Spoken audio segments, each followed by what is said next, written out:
Le bonheur, c'est la poursuite des objectifs réalisables. Salut les amis, je vous remercie tous encore de vous avoir dans cette nouvelle vidéo. Et surtout, je tiens premièrement à vous remercier de vos textes concernant la vidéo précédente.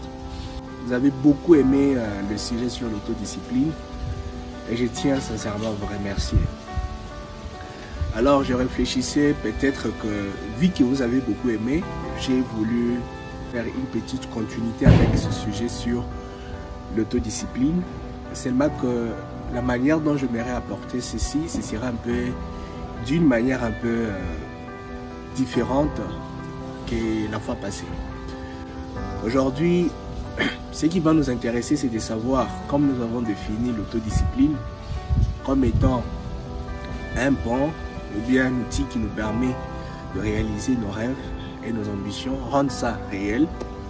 Nous allons traiter cette question: quel est le degré des objectifs qui peuvent être atteints pour qu'on puisse dire que l'autodiscipline est un outil qui permet de transformer nos rêves en une réalité.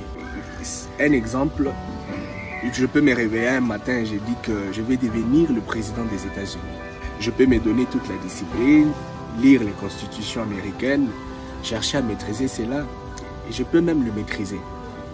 Mais c'est un objectif quasiment inatteignable parce que je ne suis pas né aux États-Unis et ce serait difficile pour moi d'être un président des États-Unis. Donc il y a certains objectifs qu'on se fixe qui ne s'emboîtent pas avec nos compétences, donc qui sont irréalistes parce que nous n'avons pas de compétences pour accomplir certains objectifs. Parce que parfois on a des objectifs qui sont liés à des émotions, à des passions, à des convoitises qu'on voit d'autres personnes et on développe des ambitions sur base de ces choses-là. Alors, la discipline est vraiment efficace dans la mesure où vos objectifs sont en ligne ou bien sont en phase avec vos compétences. Ainsi, pour ce faire, je vais vous proposer une théorie philosophique très facile qui va permettre à ce que vous puissiez comprendre que vous n'avez pas besoin de vous donner des objectifs qui... Je ne refuse pas l'idée d'avoir des grands objectifs, mais que ces grands objectifs que vous allez avoir puissent être à la hauteur de vos capacités, que cela ne puisse pas aller au-delà de vos capacités. Il y a une théorie philosophique qui va nous permettre à comprendre ça, c'est le stoïcisme. Le stoïcisme, l'une des citations est que il y a des choses qui dépendent de nous et il y a certaines choses qui ne dépendent pas de nous. Par exemple, il dépend de toi de te laver, il dépend de toi d'être propre, il dépend de toi de faire certaines choses, mais il ne dépend pas de n'être géant, bien beau, je sais pas, barbu, tout ça. Non, ce sont des choses qui viennent naturellement. Tu n'as aucun effort à fournir pour devenir ça. Et quand tu commences à fournir des efforts pour changer la réalité, pour changer ce qui est naturel, c'est là que la souffrance commence. On appelle ça dans cette théorie philosophique de l'aberration logique. Parce que tu es en train de refuser la naturalité des choses. Nous sommes des êtres des passions. Pourquoi? Parce que on a toujours envie de satisfaire des désirs. Alors ces désirs viennent par des choses que nous voyons, l'environnement. C'est pourquoi j'ai dit au début que certains objectifs sont construits par la convoitise. Je convoite un ami, peut-être qu'il est bon dans une chose, et je convoite ça et je développe un objectif d'être comme lui. Alors c'est tout à fait une aberration d'agir de cette façon. Quand un objectif n'est pas vraiment lié à un désir intérieurement de vous, mais qui est peut-être construit par ce que tu vois, par des émotions, il y a 1000 chances que tu ne puisses pas accomplir ça parce que tu peux avoir des contrariétés, tu peux avoir certains challenges dus à tes capacités pour atteindre cet objectif. Donc quand je dis que l'autodiscipline nous permet à réaliser des objectifs, ce sont que des objectifs exclusivement qui répondent à vos compétences.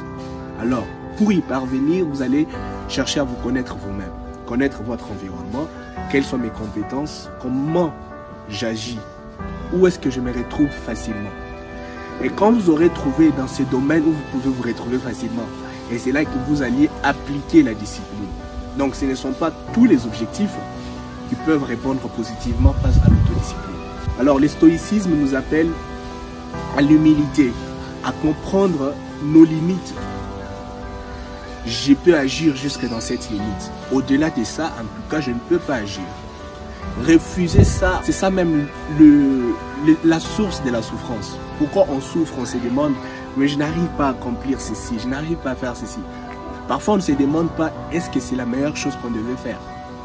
Je n'arrive pas à réussir dans cette faculté. Est-ce que c'est cette faculté que tu étais censé de faire? Donc, c'est un peu ça.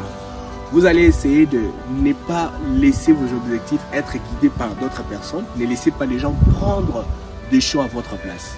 Vous devriez prendre vos propres choix d'une manière normale et personnellement, en considérant vos capacités et vos compétences. Je veux dire, c'était ça l'idéal de notre vidéo. Vous permettre à comprendre que l'autodiscipline est efficace lorsque vous trouvez la chose, en tout cas, qui s'emboîte à vos compétences. Pas tout objectif, pas n'importe quel objectif que vous avez trouvé nulle part, mais un objectif qui est réellement, qui réponde à vos compétences, qui réponde à vos capacités. Donc pour conclure, soyez vous. Naturellement, ce que vous êtes, ne cherchez pas quelque chose pour impressionner les gens. Ne cherchez pas à impressionner des objectifs parce que j'ai envie d'impressionner un ami. Non, restez vous. C'est le meilleur moyen où la discipline deviendra efficace. Merci beaucoup.